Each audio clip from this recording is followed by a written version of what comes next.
ਵਾਹਿਗੁਰੂ ਜੀ ਕਾ ਖਾਲਸਾ ਵਾਹਿਗੁਰੂ ਜੀ ਕੀ ਫਤਿਹ। ਗੁਰਦੁਆਰਾ ਸਾਹਿਬ ਰੀਨੋ ਨਵਾਡਾ ਦੇ ਵਿੱਚ ਤੀਸਰੇ ਮਹਾਨ ਨਗਰ ਕੀਰਤਨ ਤੇ ਪਹੁੰਚੇ ਹੋਏ ਆ, ਜਿੱਥੇ ਸੇਵਾਦਾਰਾਂ ਦੇ ਨਾਲ ਆਪਾਂ ਗੱਲਬਾਤ ਕਰ ਰਹੇ ਆ। ਸੋ ਸੇਵਾਦਾਰਾਂ 'ਚ ਬਹੁਤ ਉਤਸ਼ਾਹ ਆ ਸੰਗਤ ਦੇ ਆਉਣ ਦਾ, ਤੇ ਉਹਨਾਂ ਦੇ ਲਈ ਵੰਨ ਸਵੰਨੇ ਜਿਹੜੇ ਆ ਉਹਨਾਂ ਦੇ ਦੁਆਰਾ ਭੋਜਨ ਜਿਹੜੇ ਲੰਗਰ ਆ ਉਹ ਲਗਾਏ ਗਏ ਆ। ਆਓ ਇਹਨਾਂ ਦੇ ਨਾਲ ਗੱਲਬਾਤ ਕਰਦੇ। ਵੀਰ ਜੀ ਕੀ ਨਾਮ ਹੈ? ਵਾਹਿਗੁਰੂ ਜੀ ਕਾ ਖਾਲਸਾ ਵਾਹਿਗੁਰੂ ਜੀ ਕਾ ਖਾਲਸਾ ਵਾਹਿਗੁਰੂ ਜੀ ਕੀ ਫਤਿਹ। ਜਸਪਾਲ ਸਿੰਘ ਨਾਮ ਹੈ ਮੇਰਾ ਜੀ। ਇਹ ਸਾਰੀ ਜਿੰਨੀ ਸੰਗਤ ਹੈ ਇਹ ਹੈ ਜੀ east second state Gurdwara Dashmesh Darbar Reno Nevada, ਤੇ ਹਰ ਸਾਲ ਦੀ ਤਰ੍ਹਾਂ ਤੀਜਾ ਸਾਲ ਹੈਗਾ ਵਿਸਾਖੀ ਦੇ ਨਗਰ ਕੀਰਤਨ ਦਾ। ਜਿੱਦਾਂ ਹਰ ਸਾਲ ਅਸੀਂ ਇਹਨਾਂ ਦਾ ਉਦਯੋਗ ਕਰਦੇ ਹਾਂ, ਇਹ ਸਾਡਾ ਸਹਿਯੋਗ ਕਰਦੇ ਨੇ। ਉਹਨਾਂ ਦੇ ਸਹਿਯੋਗ ਦੇ ਨਾਲ ਲੰਗਰ ਲਾਏ ਨੇ ਜੀ। ਸਾਰੀ ਸੰਗਤ ਨੂੰ ਸਾਡੇ ਵੱਲੋਂ ਵਿਸਾਖੀ ਦੀਆਂ ਲੱਖ ਲੱਖ ਵਧਾਈਆਂ ਜੀ।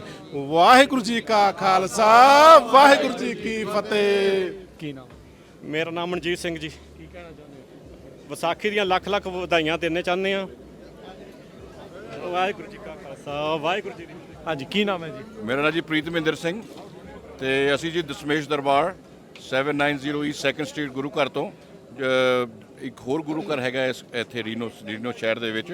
ਹਰ ਸਾਲ ਜਦੋਂ ਦਾ ਸ਼ੁਰੂ ਕੀਤਾ ਇਹ ਤੀਜਾ ਸਾਲ ਹੈ ਲਗਾਤਾਰ ਅਸੀਂ ਇੱਥੇ ਪਕੌੜਿਆਂ ਦਾ ਲੰਗਰ ਲਾਉਂਦੇ ਹਾਂ। ਤੇ ਯੂਬਾ ਸਿਟੀ ਵੀ ਅਸੀਂ ਹਰ ਸਾਲ 17-18 ਸਾਲ ਹੋ ਗਏ ਆ, ਉਦੋਂ ਦੇ ਅਸੀਂ ਉੱਥੇ ਯੂਬਾ ਸਿਟੀ ਵੀ ਗੋਭੀ ਦੇ ਪਕੌੜਿਆਂ ਦਾ ਤੇ ਮਿਰਚਾਂ ਦੇ ਪਕੌੜਿਆਂ ਦਾ ਲੰਗਰ ਲਾਈਦਾ ਹੈ ਜੀ। ਜੀ ਬਿਲਕੁਲ, ਤੁਸੀਂ ਦੇਖ ਸਕਦੇ ਬਿਲਕੁਲ ਤਾਜ਼ਾ ਜਿਹੜੇ ਬਿਲਕੁਲ ਜੀ, ਬਿਲਕੁਲ ਜੀ। ਵਾਹਿਗੁਰੂ ਜੀ ਕਾ ਖਾਲਸਾ ਤੇ ਵਾਹਿਗੁਰੂ ਜੀ ਕੀ ਫਤਿਹ। ਕੀ ਨਾਮ ਹੈ ਜੀ ਤੁਹਾਡਾ? ਆ ਜਾਓ। ਮੇਰਾ ਨਾਮ ਹਿੰਦਪਾਲ ਸਿੰਘ ਜੀ। ਕੀ ਕਹਿਣਾ ਚਾਹੁੰਦੇ ਹੋ? ਮੈਂ ਵਧਾਈ ਦੇਣੀ ਚਾਹੁੰਦਾ ਪਹਿਲਾਂ ਤਾਂ ਜੀ ਹਾਂਜੀ। ਤੇ ਸੰਗਤ ਸਾਡੀ ਬਹੁਤ ਅੱਛੀ ਆ, ਰੀਨੋ 'ਚ ਬੜੀ ਸ਼ਾਂਤੀ ਆ, ਇਦਾਂ ਹੀ ਰਵੇ। ਹਾਂ, ਮਿਲ ਜੁਲ ਕੇ ਸਾਰੇ ਕੰਮ ਕੀਤੇ ਨੇ। ਹਾਂ, ਔਰ ਉਹ ਪ੍ਰਮਾਤਮਾ। ਕੀ ਨਾਮ ਹੈ ਜੀ ਤੁਹਾਡਾ? ਹਾਂਜੀ, ਪਰਮਜੀਤ ਸਿੰਘ ਜੀ। ਵਾਹਿਗੁਰੂ ਜੀ ਕਾ ਖਾਲਸਾ ਵਾਹਿਗੁਰੂ ਜੀ ਕੀ ਫਤਿਹ ਜੀ। ਆਈ ਸੰਗਤ ਨੂੰ ਜੀ ਆਇਆਂ ਨੂੰ ਬਹੁਤ ਬਹੁਤ ਵਧਾਈਆਂ ਵਿਸਾਖੀ ਦੀਆਂ। ਹਰ ਸਾਲ ਐਦਾਂ ਹੀ ਰੌਣਕਾਂ ਬਣੀਆਂ ਰਹਿਣ ਔਰ ਆਪਾਂ ਐਦਾਂ ਹੀ ਸੇਵਾ ਕਰਦੇ ਰਹੀਏ, ਬਸ ਇਹੀ ਕਹਿਣਾ ਚਾਹੁੰਦਾ ਹਾਂ ਜੀ। ਥੈਂਕ ਯੂ ਜੀ। ਹੋਰ ਸੇਵਾਦਾਰਾਂ ਨਾਲ ਗੱਲ ਕਰਦੇ। ਵੀਰ ਜੀ ਵਾਹਿਗੁਰੂ ਜੀ ਕਾ ਖਾਲਸਾ ਵਾਹਿਗੁਰੂ ਜੀ ਕੀ ਫਤਿਹ। ਹਾਂਜੀ, ਵਾਹਿਗੁਰੂ ਜੀ ਕਾ ਖਾਲਸਾ ਵਾਹਿਗੁਰੂ ਜੀ ਕੀ ਫਤਿਹ ਜੀ। ਕੀ ਨਾਮ ਹੈ ਜੀ ਤੁਹਾਡਾ? ਮੇਰਾ ਨਾਮ ਜੀ ਅਮਰਜੀਤ ਸਿੰਘ ਨਿੱਜਰ। ਅਸੀਂ 2 ਰੈਸਟੋਰੈਂਟ ਰਨਿੰਗ ਕਰਦੇ, ਟੇਸਟ ਆਫ ਇੰਡੀਆ ਤੇ ਲੈਮਨ ਐਂਡ ਲਾਈਮ। ਠੀਕ ਹੈ। ਰੀਨੋ ਇਹ ਅੱਜ ਲੰਗਰ ਉਹਨਾਂ ਵੱਲੋਂ ਆ? ਹਾਂਜੀ, ਸਾਡਾ ਉਹਨਾਂ ਵੱਲੋਂ ਟੇਸਟ ਆਫ ਇੰਡੀਆ ਵੱਲੋਂ ਇਹ ਹਰ ਸਾਲ ਲਾਉਂਦੇ ਆ ਤੁਸੀਂ? ਹਰ ਸਾਲ ਲਾਉਂਦੇ ਆ ਜੀ। ਹਾਂ, ਹਾਂਜੀ। ਕਿੱਦਾਂ ਲੱਗ ਰਿਹਾ ਹੈ ਸੰਗਤ ਜਦੋਂ ਆ ਕੇ ਦੇਖਦੇ? ਬਹੁਤ ਵਧੀਆ ਲੱਗਿਆ ਸਾਨੂੰ ਇੱਥੇ ਲੰਗਰ ਲਾ ਕੇ। ਬਹੁਤ ਸੰਗਤਾਂ ਆ ਰਹੀਆਂ ਆ, ਕਾਫੀ ਕੁਝ ਸਿੱਖਣ ਨੂੰ ਮਿਲ ਰਿਹਾ ਆ, ਕੁਝ ਅਸੀਂ ਦੇਖ ਰਹੇ ਆ। ਚੜ੍ਹਦੀ ਕਲਾ ਦੇ ਵਿੱਚ ਆ ਵਿਸਾਖੀ ਦਾ। ਹਾਂਜੀ, ਮੌਸਮ ਨੇ ਥੋੜਾ ਜਿਹਾ ਗੜਬੜ ਕੀਤੀ। ਮੌਸਮ ਥੋੜੀ ਜਿਹੀ ਗੜਬੜ ਕੀਤੀ, ਪਰ ਚਲੋ ਉਹ ਤਾਂ ਕੁਦਰਤ ਦੇ ਹੱਥ ਪਾਸੇ ਆ। ਹਾਂ, ਸੰਗਤ ਪਹੁੰਚੀ ਆ। ਹਾਂਜੀ, ਇਹ ਖੁਸ਼ੀ ਆ। ਬਾਕੀ ਸਾਡੇ ਵਿਕਟਰ ਭਾਜੀ ਜਿਨ੍ਹਾਂ ਦੇ ਹੋੜ ਹਾਣ ਆ ਜੀ, ਇਹਨਾਂ ਦੀ ਸਾਰੀ ਬਦੌਲਤ ਹੈ। ਨਹੀਂ ਕੋਈ ਨਹੀਂ। ਰੀਨੋ ਦੇ ਵਿੱਚ ਸਾਨੂੰ ਇਹਨਾਂ ਨੇ ਲਿਆਂਦਾ ਸੀ, ਅੱਛਾ ਜੀ। ਤੇ ਛੋਟਾ ਸਾਨੂੰ ਪਤਾ ਨਹੀਂ ਸੀ ਰੀਨੋ ਬਾਰੇ। ਪਹਿਲਾਂ ਵੀ ਰੀਨੋ ਕਿੰਨੇ ਹੈ। ਸਾਲ ਹੋ ਗਏ ਤੁਹਾਨੂੰ ਇੱਥੇ? ਸਾਨੂੰ ਇੱਥੇ ਹੋ ਗਿਆ ਜੀ 10 ਸਾਲ। ਕੀ ਬਾਤ ਹੈ। 10 ਸਾਲਾਂ ਦੇ ਵਿੱਚ ਸਾਨੂੰ ਇੰਨਾ ਰਿਸਪੌਂਸ ਮਿਲਿਆ ਆ ਕਿ ਸੋਚ ਵੀ ਨਹੀਂ ਸਕਦੇ, ਬਿਆਨ ਨਹੀਂ ਕਰ ਸਕਦੇ। ਧੰਨਵਾਦ ਸਾਹਿਬ। ਹਾਂਜੀ, ਬਹੁਤ ਵਧੀਆ। ਰੀਨੋ ਦੇ ਵਿੱਚ ਟੇਸਟ ਆਫ ਇੰਡੀਆ ਦਾ ਨਾਂ ਆ, ਤੇ ਬਹੁਤ ਵਧੀਆ ਫੂਡ ਹੈ ਸਾਡਾ। Best Indian food in town ਕਹਿ ਸਕਦੇ ਆਪਾਂ। ਥੈਂਕ ਯੂ ਨਿੱਜਰ ਜੀ, ਬੜੀ ਮਿਹਰਬਾਨੀ ਜੀ। ਸੋ ਬਿਲਕੁਲ ਕਵਰੇਜ ਜਾਰੀ ਰਹੇਗੀ ਪੰਜਾਬੀ ਰੇਡੀਓ USA ਦੇ ਉੱਤੇ। ਜੁੜੇ ਰਹੋ ਇੱਦਾਂ। ਇਹ ਸਾਡੇ ਆਪਣੇ ਹੋਣਹਾਰ ਜੀ, ਇਹਨਾਂ ਦੇ ਵੀ ਕਰਾ ਦਿਓ ਮਾੜੀ ਦੀ ਗੱਲ। ਹਾਂਜੀ, ਕੀ ਨਾਮ ਹੈ ਜੀ? ਮੇਰਾ ਨਾਮ ਗੁਰਕੀਰਤ ਸਿੰਘ ਹੈ ਜੀ। ਹਾਂਜੀ।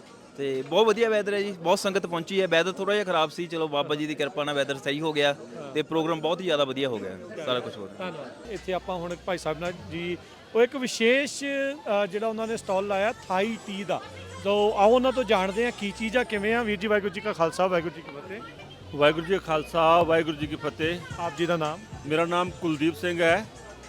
ਅਸੀਂ ਥਾਈਲੈਂਡ ਤੋਂ ਬਿਲੋਂਗ ਕਰਦੇ ਹਾਂ। ਅੱਛਾ ਜੀ। ਹਾਂਜੀ, ਤੇ ਮੈਂ ਸਭ ਤੋਂ ਪਹਿਲਾਂ ਸਾਰੀ ਸੰਗਤ ਨੂੰ, ਰੀਨੋ ਨਿਵਾਸੀ ਸੰਗਤ ਨੂੰ ਵਿਸਾਖੀ ਦੀਆਂ ਲੱਖ ਲੱਖ ਵਧਾਈਆਂ ਦਿੰਦਾ। ਵਾਹਿਗੁਰੂ ਕਿਰਪਾ ਕਰੇ ਸਾਨੂੰ ਸਭ ਨੂੰ ਗੁਰਸਿੱਖੀ ਜੀਵਨ ਚੜ੍ਹਦੀ ਕਲਾ ਬਖਸ਼ਿਸ਼ ਕਰਨ। ਤੇ ਅਸੀਂ ਥਾਈਲੈਂਡ ਤਕਰੀਬਨ 24 ਸਾਲ ਥਾਈਲੈਂਡ 'ਚ ਰਹੇ ਹਾਂ। ਹੁਣ ਕਦੋਂ ਦੇ ਆਏ ਆ ਇੱਥੇ? ਇੱਥੇ ਆਇਆਂ ਨੂੰ ਸਾਨੂੰ ਹੋ ਗਿਆ 2022 ਦੇ ਵਿੱਚ ਆਏ ਸੀ ਇੱਥੇ। ਅੱਛਾ ਜੀ। ਤੇ ਸੈਕੰਡ ਸਟਰੀਟ ਗੁਰਦੁਆਰਾ ਜਿਹੜਾ ਛੋਟਾ ਗੁਰਦੁਆਰਾ, ਉੱਥੇ ਅਸੀਂ ਡਿਊਟੀ ਕੀਤੀ ਹੈ। ਅੱਛਾ। ਤੇ ਉਸ ਤੋਂ ਬਾਅਦ ਅਸੀਂ ਹੁਣ ਛੋਟਾ ਜਿਹਾ ਉਪਰਾਲਾ ਅਸੀਂ ਆਰਟ ਆਫ ਸਪਾਈਸ ਨਾਂ ਦੇ ਉੱਤੇ ਹਾਂ। ਇੰਡੀਅਨ ਐਂਡ ਥਾਈ ਰੈਸਟੋਰੈਂਟ ਖੋਲ੍ਹਿਆ ਹੈ। ਅੱਛਾ। ਹਾਂਜੀ ਹਾਂਜੀ। ਥਾਈ ਟੀ ਦੱਸੋ ਕੀ ਹੈ, ਕੀ ਸਪੈਸ਼ਲਿਟੀ, ਕਿੱਦਾਂ ਬਣਦੀ ਹੈ? ਇਹ ਥਾਈ ਟੀ ਜਿਸ ਤਰ੍ਹਾਂ ਸਾਡੀ ਇੰਡੀਅਨ ਚਾਹ ਪੱਤੀ ਹੁੰਦੀ ਨਾ, ਉਹਦੇ ਵਾਂਗੂ ਇੱਕ ਚਾਹ ਪੱਤੀ ਹੁੰਦੀ ਹੈ। ਅੱਛਾ ਜੀ। ਤੇ ਉਹਨੂੰ ਬੋਇਲ ਕਰਕੇ ਤੇ ਉਹਦੇ 'ਚ ਮਤਲਬ ਮਿੱਠਾ ਪਾ ਕੇ, ਤੇ ਫਿਰ ਉਸ ਤੋਂ ਬਾਅਦ ਮਿਲਕ ਜਿਹੜਾ ਆ ਉਹਨੂੰ ਮਤਲਬ ਹੈਵੀ ਕਰੀਮ ਜਿਹੜੀ ਮਿਕਸ ਕਰਕੇ ਫਿਰ ਬਣਾਈਦੀ ਆ। ਤੇ ਠੰਡੀ ਹੁੰਦੀ ਹੈ? ਇਹ ਠੰਡੀ ਹੀ ਸਵਾਦ ਲੱਗਦੀ ਹੈ। ਅੱਛਾ। ਇਹ ਥਾਈਲੈਂਡ ਦੀ ਟ੍ਰੈਡੀਸ਼ਨਲ ਚਾਹ ਹੈਗੀ ਆ, ਬਹੁਤ ਮਤਲਬ 24 ਸਾਲਾਂ 'ਚ ਸਿੱਖ ਲਈ ਪੂਰੀ ਹੈ। ਬੜਾ ਕੁਝ ਸਿੱਖਿਆ ਉੱਥੇ, ਸਭ ਕੁਝ ਉੱਥੇ ਹੀ ਮਿਲਿਆ। ਬੱਚੇ ਸਾਡੇ ਉੱਥੋਂ ਦੇ ਨੇ। ਅੱਛਾ ਜੀ। ਹਾਂਜੀ, ਅਸੀਂ ਥਾਈ ਸਿਟੀ ਸਾਰੇ ਜਾਣੇ ਥਾਈ ਸਿਟੀ ਜਾਣੇ ਹੈਗੇ ਆ। ਠੀਕ ਹੈ ਜੀ। ਤੇ ਤੁਹਾਨੂੰ ਕਿੱਦਾਂ ਲੱਗ ਰਿਹਾ ਇੱਥੇ ਹੁਣ ਰੀਨੋ 'ਚ ਆ ਕੇ? ਸਿੱਧਾ ਰੀਨੋ ਹੀ ਮੂਵ ਹੋਏ ਸੀ? ਹਾਂਜੀ, ਸਿੱਧਾ ਅਸੀਂ ਡਾਇਰੈਕਟ ਰੀਨੋ ਹੀ ਆਏ ਸੀ। ਹਾਂ। ਤੇ ਵਾਹਿਗੁਰੂ ਨੇ ਜਿੱਥੇ ਦਾਣਾ ਪਾਣੀ ਲਿਖਿਆ ਉੱਥੇ ਲੈ ਆਂਦਾ। ਕੀ ਬਾਤ ਹੈ। ਉਹਦੀ ਕਿਰਪਾ ਉਹ ਤੋਂ ਬਗੈਰ ਕੁਝ ਨਹੀਂ ਹੁੰਦਾ। ਇਹ ਤੁਸੀਂ ਪਹਿਲੀ ਵਾਰੀ ਇਸ ਨਗਰ ਕੀਰਤਨ ਸ਼ਮੂਲੀਅਤ ਕਰ ਰਹੇ ਹੋ ਜਾਂ ਪਹਿਲਿਆਂ 'ਚ ਵੀ ਸ਼ਮੂਲੀਅਤ ਕਰਦੇ ਨਹੀਂ, ਰਹੇ? ਸਾਰੇ ਅਸੀਂ ਨਗਰ ਕੀਰਤਨ ਅਟੈਂਡ ਕੀਤੇ ਨੇ, ਪਰ ਪਹਿਲਾਂ ਅਸੀਂ ਰੈਸਟੋਰੈਂਟ ਨਹੀਂ ਸੀ, ਗੁਰੂ ਘਰ ਦੇ ਨਾਲ ਅਸੀਂ ਮਤਲਬ ਕਿ ਦਸ਼ਮੇਸ਼ ਦਰਬਾਰ ਰੀਨੋ, ਉੱਥੇ ਮੈਂ ਹੈੱਡ ਗ੍ਰੰਥੀ ਦੀ ਡਿਊਟੀ ਕਰਦਾ ਰਿਹਾ ਕੀ ਬਾਤ ਤੇ ਉੱਥੇ ਮੈਂ ਤਾਂ ਕਰਕੇ ਉਹਨਾਂ ਨਾਲ ਹੀ ਅਸੀਂ ਇੱਥੇ ਆਉਂਦੇ ਰਹੇ ਹਾਂ ਸ਼ੁਰੂ ਤੋਂ। ਤੇ ਬਾਕੀ ਸਾਡੇ ਵੱਲੋਂ ਸਾਰੇ ਜਾਣੇ ਆਣ ਤੇ ਥਾਈ ਟੀ ਦਾ ਆਨੰਦ ਮਾਣਨ। ਬਾਕੀ ਵਾਹਿਗੁਰੂ ਦੀ ਜਿੱਥੇ ਚਾਹ ਪੀਣੀ ਉੱਥੇ ਰੱਬ ਦਾ ਨਾਮ ਵੀ ਪੂਰੀ ਤਰ੍ਹਾਂ ਜਪਣ। ਬਿਲਕੁਲ, ਜਿੱਥੇ ਲੰਗਰ ਦੇ ਪਦਾਰਥ ਵਾਲੇ ਖਾਣੇ ਆ ਉੱਥੇ ਗੁਰਮਤ ਦਾ ਵੀ ਜਿਹੜਾ ਲੰਗਰ ਆ ਉਹ ਵੀ ਛਕ ਕੇ ਜਿਹੜਾ ਜੁਨਾ। ਭੈਣ ਜੀ ਕੀ ਨਾਮ ਹੈ? ਹਾਂਜੀ, ਮੇਰਾ ਨਾਮ ਨੰਦਨੀ ਤੇ ਪਹਿਲਾਂ ਤੇ ਸਾਰੇ ਸਮੂਹ ਸਿੱਖ ਸੰਗਤ ਨੂੰ ਗੁਰਪੁਰਬ ਦੀਆਂ ਬਹੁਤ-ਬਹੁਤ ਲੱਖ-ਲੱਖ ਮੁਬਾਰਕਾਂ। ਅਸੀਂ ਇੱਥੇ ਇਕੱਤਰ ਹੋਏ ਆ, ਬਹੁਤ ਅੱਛਾ ਇਨੀਸ਼ੀਏਟਿਵ ਹੈ ਕਿ ਸਾਰੇ ਇਕੱਠੇ ਹੋ ਕੇ ਗੁਰਧਾਮਾਂ ਨੂੰ ਗੁਰਪੁਰਬਾਂ ਨੂੰ ਅਸੀਂ ਮਨਾ ਰਹੇ ਆ ਔਰ ਚੰਗਾ ਲੱਗਿਆ ਆ, ਅੱਛੀ ਸੰਗਤ ਆ। ਤੇ ਅਸੀਂ ਤੇ ਇਹ ਸਟਾਲ ਲਾਇਆ ਸੀ ਥਾਈ ਟੀ ਦਾ, ਸੋਚਿਆ ਸੀ ਕਿ ਵਾਹਿਗੁਰੂ ਕਿਰਪਾ ਕਰੇਗਾ, ਸਨਸ਼ਾਈਨ ਹੋਏਗਾ ਤੇ ਆਨੰਦ ਮਾਣਨਗੇ, ਪਰ ਥੋੜਾ ਜਿਹਾ ਮੌਸਮ ਗਵਾਰ ਨਹੀਂ ਹੈ, ਮਹਾਰਾਜ ਦੇ ਹੱਥ ਹੀ ਆ। ਮਹਾਰਾਜ ਦੇ ਹੱਥ ਹੈ ਤੇ ਚੱਲਦਾ ਪਿਆ। ਵਾਹਿਗੁਰੂ ਦਾ ਸ਼ੁਕਰ ਹੈ ਬੜਾ, ਆਪ ਜੀ ਦਾ ਬਹੁਤ ਬਹੁਤ ਧੰਨਵਾਦ। ਹਾਂਜੀ, ਸ਼ੁਕਰ ਹੈ ਜੀ, ਧੰਨਵਾਦ ਜੀ। ਸੋ ਕਵਰੇਜ ਚੱਲ ਰਹੀ ਆ, ਆਪਾਂ ਇੱਥੇ ਇਸ ਟਾਈਮ ਪਹੁੰਚੇ ਹੋਏ ਆ ਜਿੱਥੇ ਡੋਸੇ ਦਾ ਲੰਗਰ ਚੱਲ ਰਿਹਾ ਆ। ਹਾਂਜੀ, ਸਤਿ ਸ਼੍ਰੀ ਅਕਾਲ ਜੀ। ਸਤਿ ਸ਼੍ਰੀ ਅਕਾਲ ਜੀ। ਕੀ ਨਾਮ ਹੈ ਆਪका? माय नेम इज श्रेणी बोका, आई एम फ्रॉम रीनो बावर्ची। आप यहाँ पे कौन सा लंगर लगा रहे हैं? आज डोसा मसाला डोसा है, अच्छे से sambar chutneys. This is first time या पहले भी? No, I have been doing this for several years and I love doing service at gurdwara. ठीक है। यप। आप क्या कहना चाहते हैं आज के दिन पे?